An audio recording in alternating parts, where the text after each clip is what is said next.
A question sometimes asked by wargamers is, do we even need any more games about submarines? We have tons of them. Well, the answer is simple. Yes, we do. We love submarines. We want more.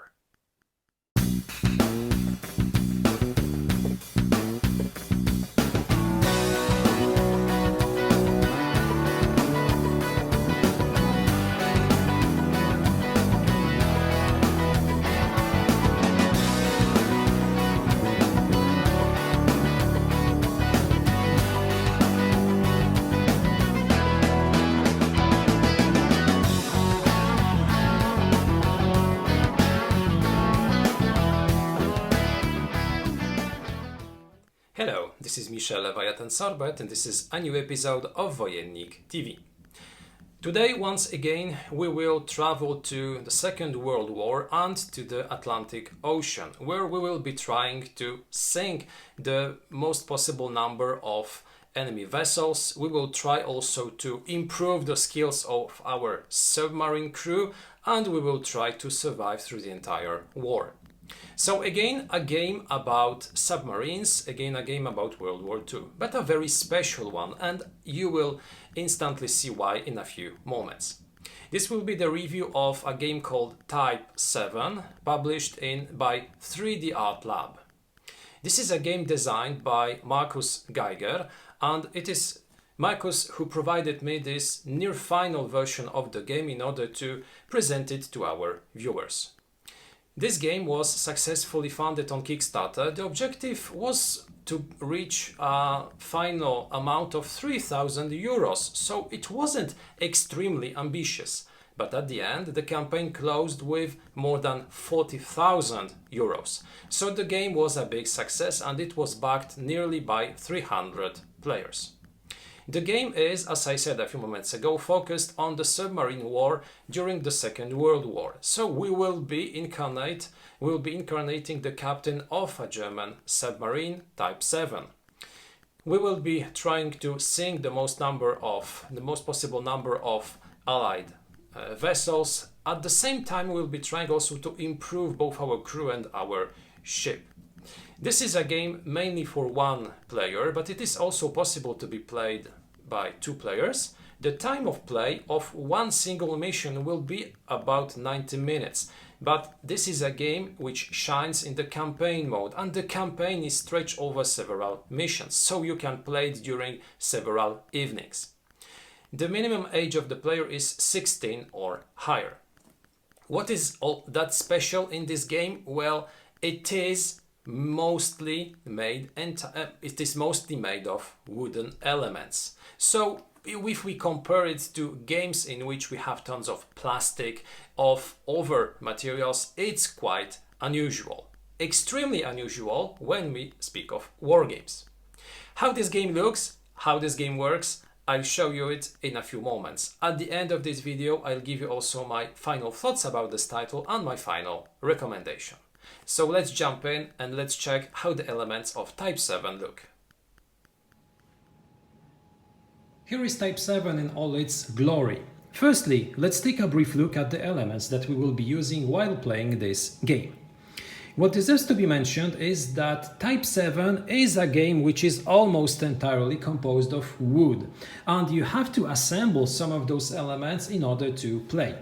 The first and most obvious, the biggest and the prettiest element which we will be using is of course the U-boat. Now the U-boat is huge, as you can see. It is entirely made of wood, and what is also important, you absolutely do not have to use any tools or glue in order to assemble it. There are some small elements which can be glued in order to be well attached, but in general you can assemble the whole model without using any glue or wood or additional tools. Now, I'm not a specialist. I very rarely work in wood or in some other materials, but I had real fun doing this. This is so pretty, this is so interesting. At the same time, I like the smell of wood which you feel instantly when you uncover this game. Now, the U-boat itself is not absolutely compulsory in order to play Type 7, because it will store some elements. You will be storing, for instance, torpedoes, which are also made of elements which have to be assembled, because as you can see, we have electro torpedoes, we have steam torpedoes, we have impact shells, etc. But you can store them on the U-boat. You can store fuel. Additionally, you have both the anti-aircraft gun and the deck gun. But to be frank, this is not absolutely compulsory. You do not have to use it while playing. In U-boat, the board game, the U-boat itself served a purpose, because we had our crewmen who were displaced and who switched positions inside the ship. Here it's not this case. We will not be using crewmen inside the ship. So as I said a few moments ago, you can play this game without the model, but where is all the fun? Having this model in front of you while playing is all part of the gaming experience, and I can't imagine playing without it. It's just so gorgeous. It makes the theme so extremely well underlined that I do not imagine playing this game without this model in front of me. Apart from this wooden ship, we receive a lot of other wooden elements. Some of them can be stored in the ammo box, which also has to be assembled. But here you can store all the wooden elements which are used in order to construct the torpedoes, so steam elements, electrocavitate elements. Here we have below or impact shells. Then we have also different types of ammo for our deck gun. We have standard and explosive shells. So we have some support cases. We have some iron crosses, etc. So all those elements can be stored inside this ammo cart. We receive some additional tokens which are used, for instance, to indicate the current weather or the day or night. We have some additional which will tell us, which will remind us of our current status, for instance, the deep dive status. They will finally indicate if we are at the surface or maybe if we are submerged. We have some fuel barrels which are used in order to track our current amount of fuel left. We have also some damage markers which are inside a bag from which they will be drawn in order to indicate the damage done to our ship when attacked.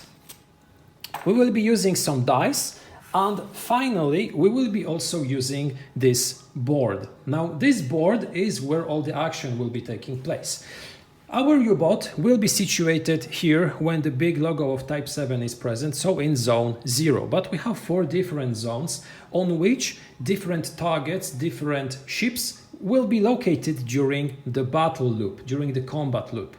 Now, the most important element, apart from this fantastic model used in Type 7, will be the target disc. And this is the most original element of Type 7. It is this tool. Now this tool is composed of 3 different parts. The first part is the front here, is the target holder to which we will then add the target disc. So we have firstly the target holders, which are like this, with those spaces empty. We have the small elements which will be used in order to cover those blank spots, like this. And finally, we have the target discs. Now the target discs, which as you can see are quite numerous in this game, will represent different types of encounters. For instance, we can find a mine, we can find a tanker on our way, we can find a whale, we can find planes, ship lanes, battleships, we can find destroyers, cargo ships, etc. So a lot of different targets which we can encounter during our cruise.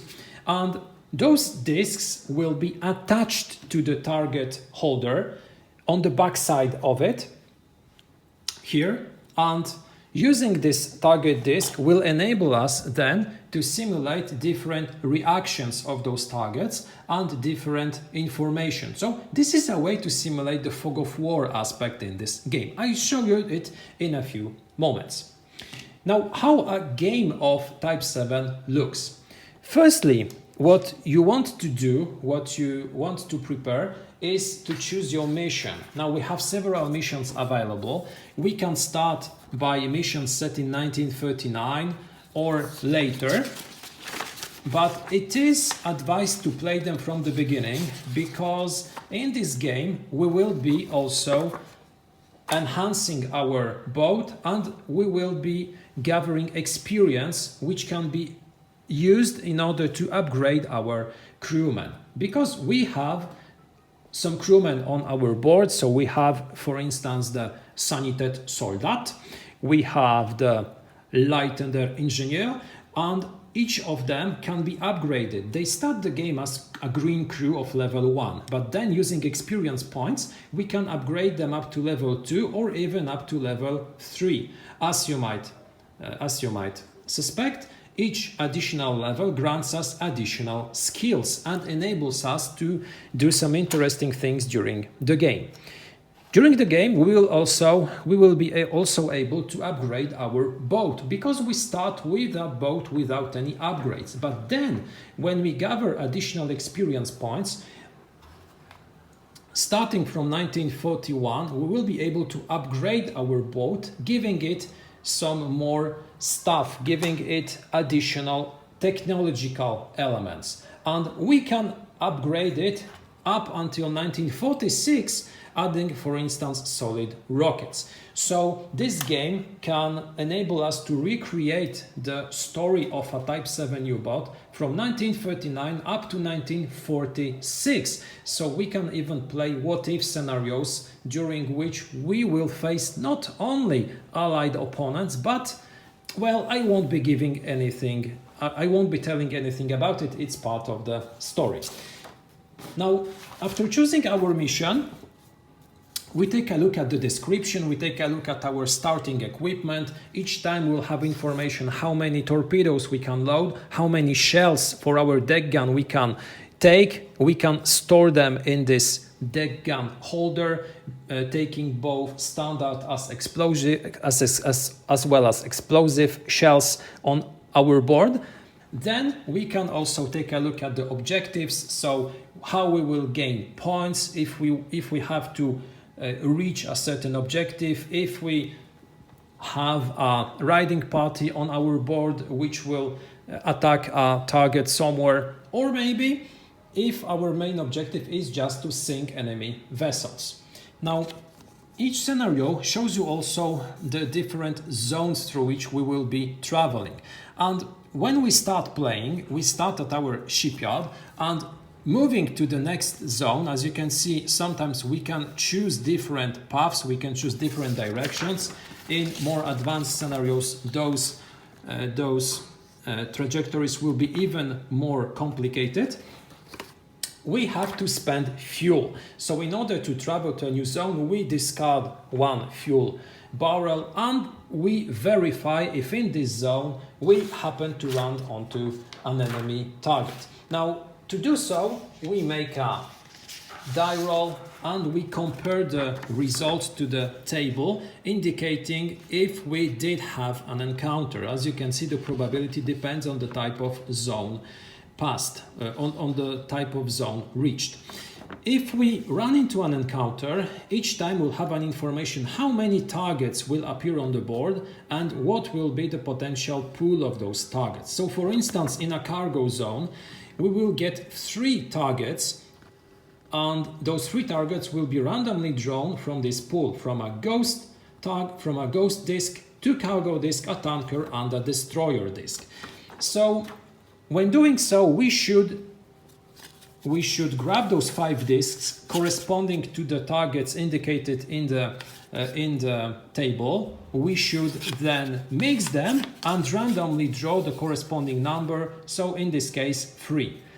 Then I would take a disk holder and I would add this disk to this disk holder. So I have here a disk holder which, as you can see, is empty beneath. It doesn't have any disk, and I would randomly draw such a disk, and without picking at it I would add it to this disk holder in order to create a full target disk. Here it is.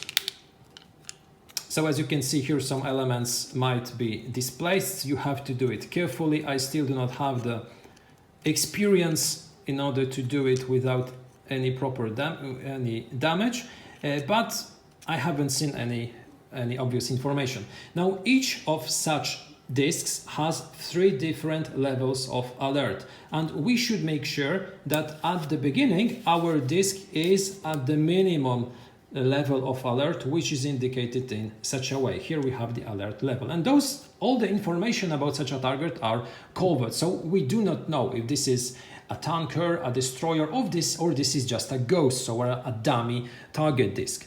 Then we make die rolls and we place those targets in the corresponding zones. Sometimes more than one target will appear in any given zone, but this is absolutely legal. This is the stage of a battle set. Now what we should do now, being at the 0 spot, is to try to identify those targets. To do it, we can use actions which are, for instance, sound checking. We can check the type of certain units. So by sound checking we can check if we can hear some propeller sounds aboard our submarine, or if we, for instance, hear absolutely nothing. In general, the combat loop is described on one of the player aids. As you can see, it's a huge combat loop which will take you through many different points.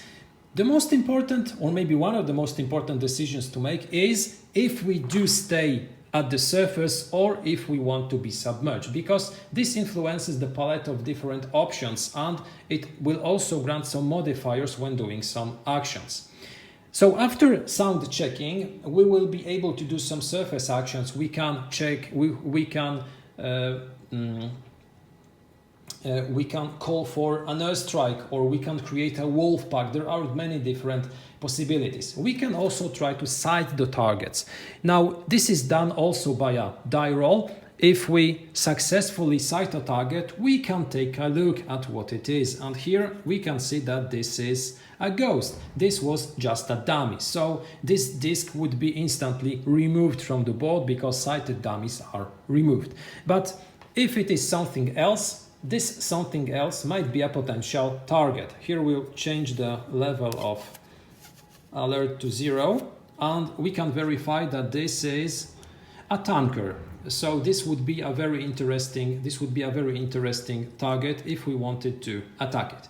So when we sighted a target, we can try to attack.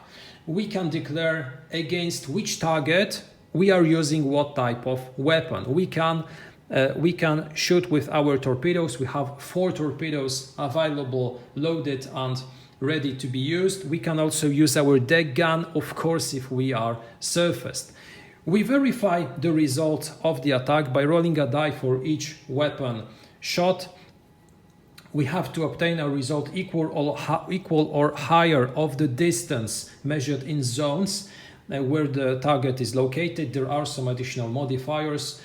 If the target is hit, we roll once again in order to see how much damage our attack made. Some ships can be sunk during one attack because the endurance of each target is different. For instance, a tanker is much more sturdier than a cargo ship. A battleship is very difficult to sink. But if we manage to sink a target, its disk is instantly removed. We will receive some victory points for it at the scenario's end. But if a ship survives, we use the damage dice in order to indicate the number of damage taken. After our attacks, the opponents have a possibility to respond. Firstly, we handle the alert level of each target. And here is the moment when those targets can or will increase the alert level. So we will rotate this disk to another position in order to indicate that those targets become more alerted than they were at the start of the battle. So hit targets instantly increase their level up to the third number, which indicates the highest alert level.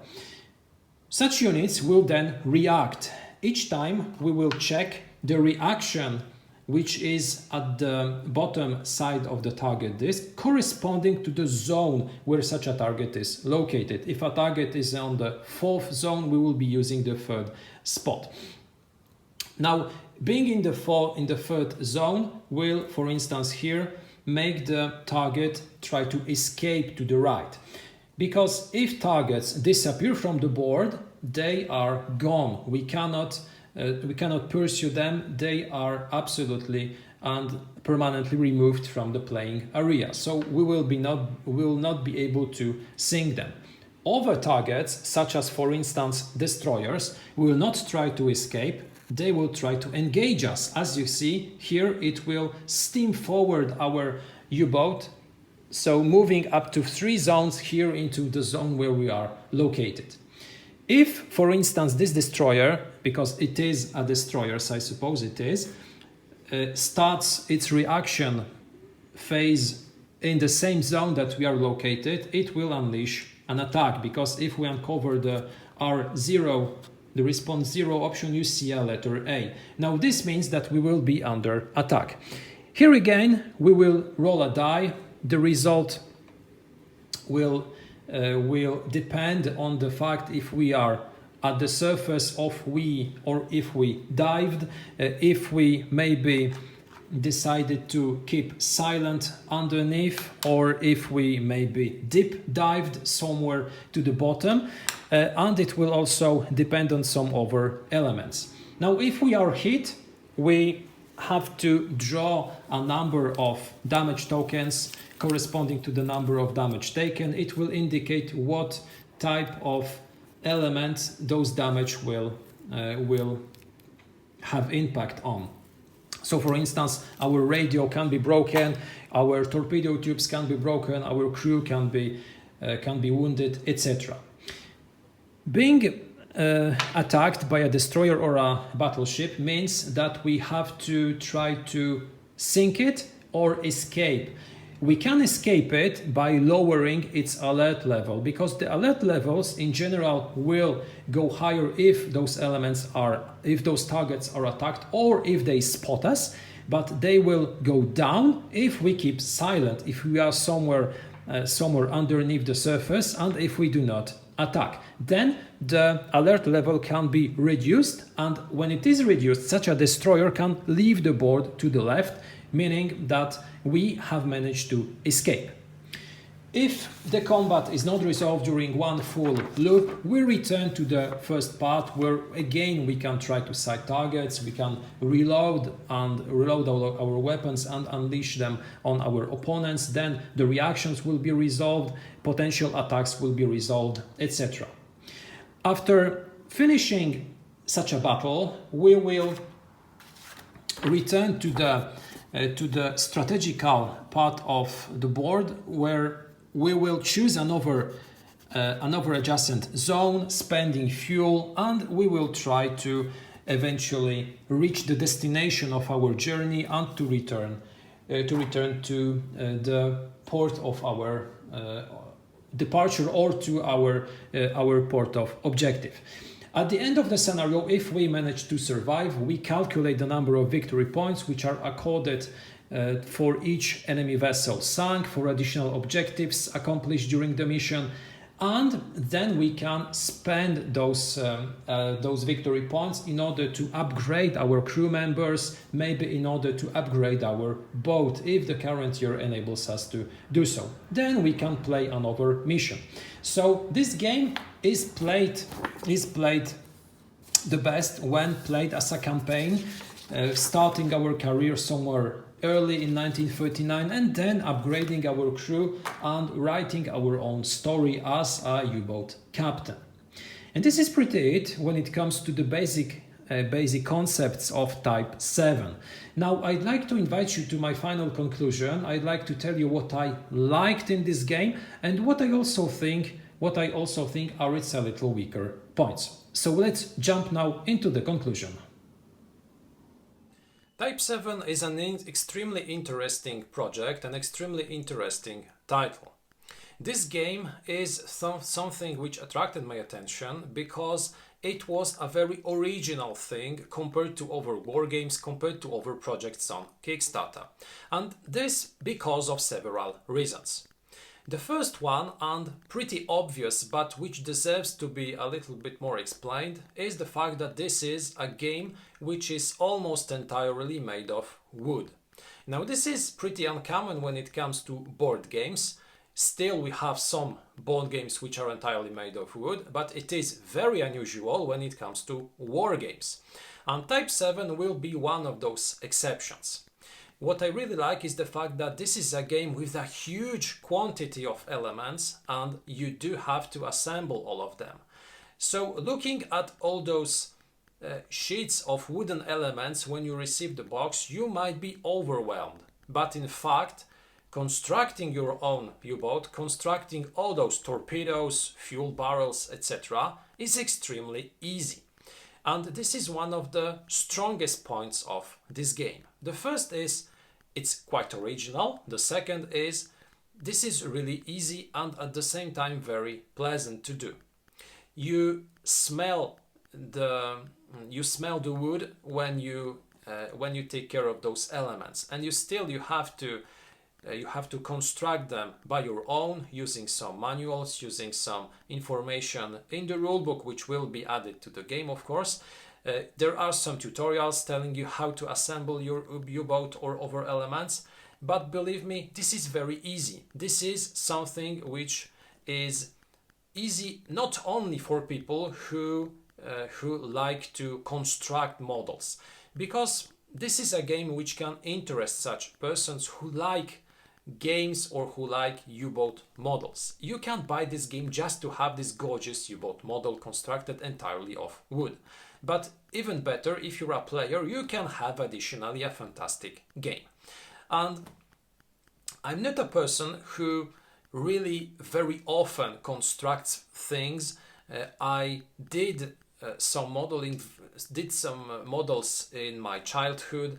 I still have some games which require me to assemble the elements, but I really enjoyed Type 7 in this aspect. It takes time, but with patience and with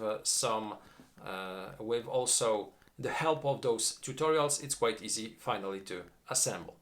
What deserves to be mentioned is that all those elements are attached almost entirely without glue.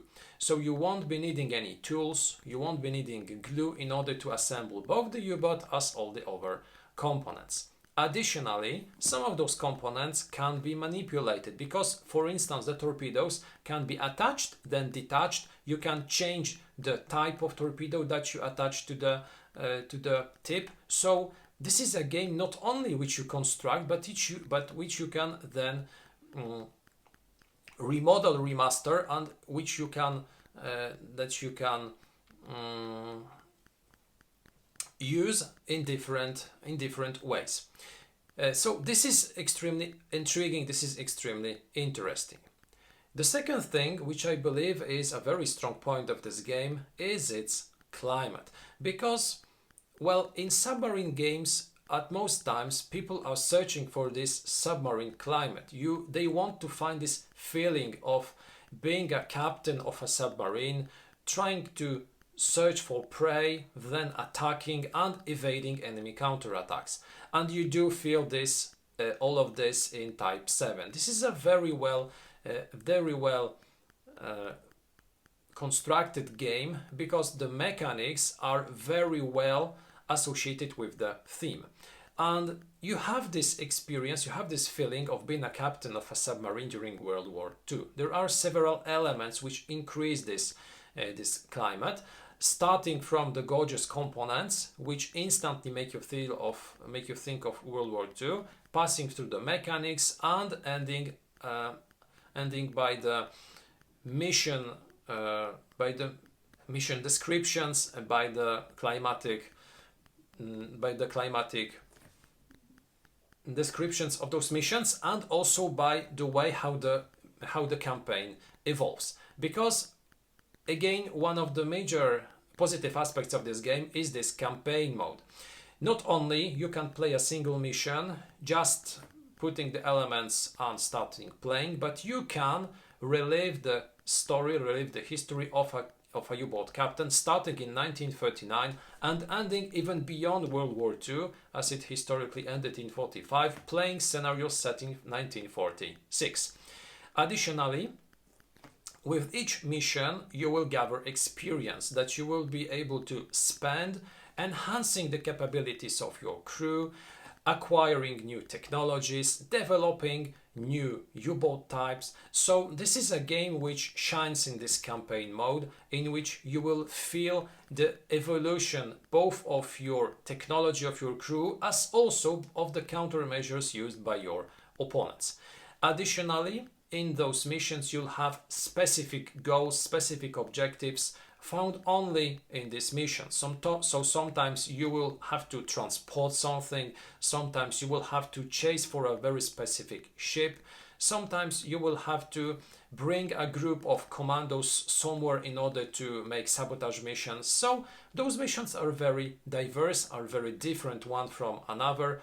At the same time, they have a big replay value, because each time, firstly, you can choose a different path of approach. Secondly, you will also have different targets on each and every sector that you visit. And here we come to the most interesting aspect of this game and the most innovative element that we will be using. This is the target disc. So firstly, you have the disc holder and then the target discs that you will be using during the mission. And this is very interesting, this is very original, and at the same time very clever, because it is a way not only to simulate the fog of war element, which was a very important factor of submarine warfare. Secondly, it enables you to store in one place all the elements such as detection, such as reaction, such as alert level. You have all those elements inside this disk. And making it a disk which rotates enables you to still have all those elements, even though the situation changed because of your attacks, because of your level of detection. And you do not have to use tons of tables saying you what opponents will do if they are at alert level 2, or what they do if they are closer to you than they were, what type of target you choose. You have all those things inside this instrument, and I think it's very original, it's very thematical, and it's very easy to use at the same time. So what, in my opinion, might be a weaker point of Type 7?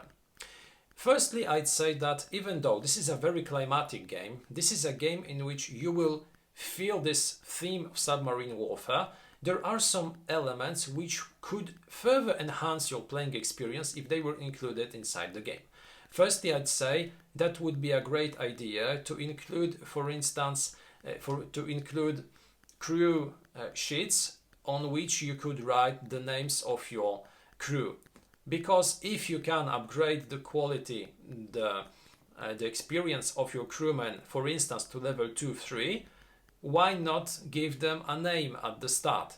That could further enhance your playing experience. Secondly, I think that the game would be even more interesting, even more climatic, if you had a ship roster in which you could verify what type of what specific target did you manage to sink or damage. I like games about not only submarine warfare, but in general naval games, in which we have the specific names of ships taking part in battles. And here it would also be, in my opinion, a major enhancement if we could have access to a ship roster saying you that, for instance, you sank a special ship which proved to be a cargo ship under the name of London or Birmingham, etc. That would extremely enhance the playing experience. But it is my personal point of view. Maybe some of them are just content sinking cargo ships or the seventh tanker of your career. I prefer to sink a very specific ship with a specific tonnage, because what also deserves to be said is that in this game there is no tonnage aspect. You won't be sinking tons, you'll be sinking single ships. So at the end of your career, you will be able to tell, for instance, I have sunk 12 destroyers, which is pretty abstract, and 25 cargo ships and 13 tankers. Okay, but I prefer to know what was their tonnage. What was my impact on the outcome of the game as a captain of a submarine. The second thing is that you have this fantastic U-boat model. I love it. I think it's extremely pretty. I think it's extremely climatic. But when looking at it, do I have the feeling that it is a useful component while playing? I'd say not very much. Because, for instance, in U-Boat the board game, we did use the model in order to move our crewmen alongside different ship locations. Here, you use this U-boat in order to store torpedoes, in order to store fuel barrels, and that's pretty it. You won't be manipulating anything apart from those elements, which you can very easily store somewhere near the game board. So from this mechanical point of view, the game could very easily be played without the U-boat. But this is a game about U-boats. This is a game about submarine warfare. So even though I think using the U-boat from the mechanical point of view is not something compulsory, it's absolutely a thing that you should do, because it gives you such more theme. It's so more climatic when using this model that it is just a game that you should be using, that you should be playing using this model. Even though saying so, I think that if you do not want to transport it to reconstruct it because you split it into two parts, you can still play the game without it. So that's not only a bad thing, it's also a positive aspect. The last thing, which in my opinion might be a problem, is the fact that you will be rolling tons of dice. The game is quite procedural because you have this huge combat loop description telling you what you should do during each subphase, and you have tons of those subphases. You'll spot you'll spot targets, you'll check for reaction, you'll load guns, you'll call for support, you'll choose if you want to make deep dives, etc. You'll have tons of decisions, but sometimes those decisions will be quite easy, and this combat loop will become shorter with experience, and if you skip some phases because they are irrelevant during future combat phases. But even so, you'll have tons of dice to roll. You'll be rolling to verify if you manage to spot a target, to sight it, to identify it. You will roll dice in order to verify if you managed to score a hit, if how much damage did you inflict, what was the reaction of the opponent, did he manage to damage your ship. So you will be rolling a lot of dice, and even more, if you want roll even more dice, you have this random events table, which is optional but which you can use when entering a new zone. You'll be rolling dice in order to check for a random event. So if you do not like dice rolling, well, this game has a lot of it, and even worse, at some point the outcome of some procedures will be determined strictly by die rolls, because when you're being hunted by a destroyer, for instance, at the end you decide to not to deep dive, not to Schleichfahrt, you'll decide just to stay submerged and to try to escape. Well, you'll be rolling dice in order to check if the destroyer is still at a high level of alert. Then if it is, you will roll dice in order to check if he inflicted you some damage. If he then after this loop, because you stay submerged, you will pass once more to the moment when you check the same two things, and so on up until you manage to escape, or at the moment where you are sunk by the attacking destroyer. Sometimes this procedural aspect, this dice rolling, might become pretty annoying. But even so, after ending such a combat, you will enter a new zone, a new detection, a new combat will start, and things will still be interesting. So, concluding, Type 7 is an interesting design, very original because of its wooden exterior aspect, because of the fact that you can assemble all those elements without having an experience in wood or in creating or in assembling models. It's a game with a great theme, with a great climate. It's a game which enables you to relive the story of a captain of a U-boat from 1939 to 1946, so even beyond the history of World War II. A game using clever and interesting mechanics, especially the target discs, which are very original, and this is a new way to simulate both fog of war as also the reactions of your potential targets. A game which requires you to assemble some elements, a game in which you will be rolling tons of dice, and a game in which you will be sinking ships without a name. But this is also a thing which can easily be changed. This is a game which I definitely recommend if you want to acquire an original game about submarine warfare, because Type 7 is very original, both in this aspect of the elements that you will be using, as well as in the aspect of the mechanical elements that you will be using, and the theme and the story which doesn't end in 1945. This is also something quite unique. If you like interesting designs, original designs, you should try Type 7 from 3D Art Lab. This was the review of Type 7. Mind you, this is a near final version. Some elements might change before the game is finally released. Thank you a lot for watching this review. I invite you to our other English videos. We have both reviews as unboxings. Take also a look at our Facebook and Instagram accounts. If you want to support Wojennik TV, you can also check our Patronite account. Don't forget to subscribe. I wish you a fantastic day and see you next time.